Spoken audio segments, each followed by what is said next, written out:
Hit me. What up, X? Hey, yo. I just want to talk about something real quick. This one right here is kind of like a love song, you know what I'm saying? Yeah, but no one was leading. No one was pointing arrows to these places, and the teachers weren't worried about it when I was, in class and failing or whatever. Right. They never pulled me to the side and said, "Are you okay?"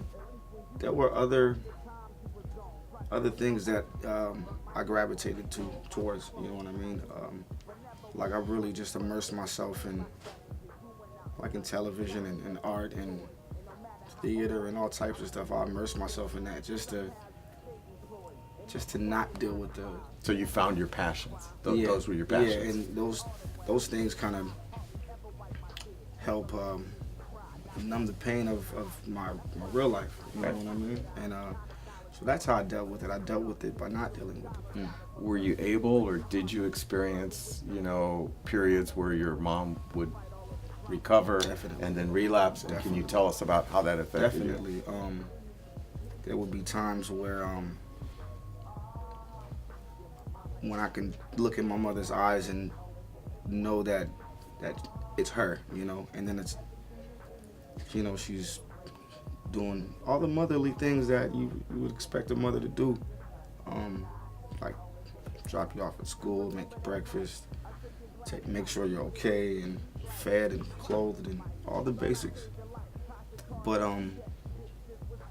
it's 180, it's like a complete turnaround, or 360 if you will. Mm-hmm. And then I can tell when she's on that, as they call it, excuse my language. Right. And it's like night and day. It's like night and day, man. It's like, a mother will look at her son and not even recognize him in a way, and vice versa. And yeah, it's very, very weird realm to be in at a young age.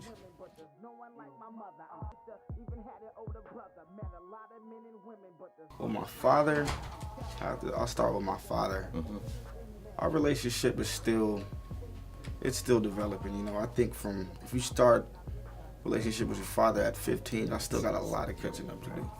I got at least 15 years to catch up, and so we're still working on it. But I have to commend my father when my success started coming and I started making headlines and getting, garnering all this attention.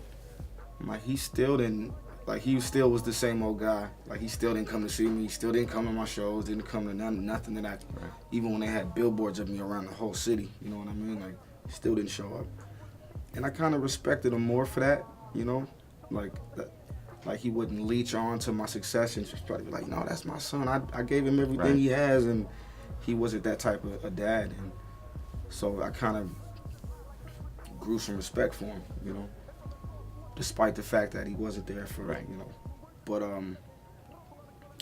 if anything, it helped enhance our relationship with me and my father, and me and my mother, for what my success has done to us.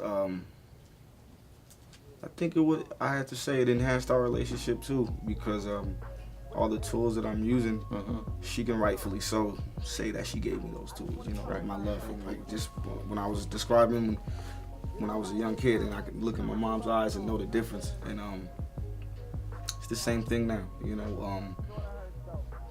just last year I mentioned this in a song. I've only done this twice in my life. I mentioned it's a song called Mother on my album, and I described this scene where I'm taking my mother's crack pipe and I'm throwing it against a street light, right?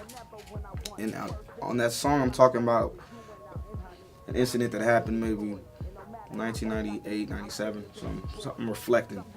But just this last year, I had to crush my second one, And I'm thinking to myself, this is not the 80s, it's not 97. I'm like, this is a decade, some odd later. And so we're still dealing with it, And the worst part about it is my daughter found it, and she called it, and I had to describe it to her. And that really hurt. That hurt my soul, man. And I didn't know how to describe it, so I just called it. I'm like, baby, that's just a glass lollipop, you know. Yeah. And then she told me, and then she referenced it the other day. She was like, Dad, remember that day, that time we found Grandma's glass lollipop? I'm like,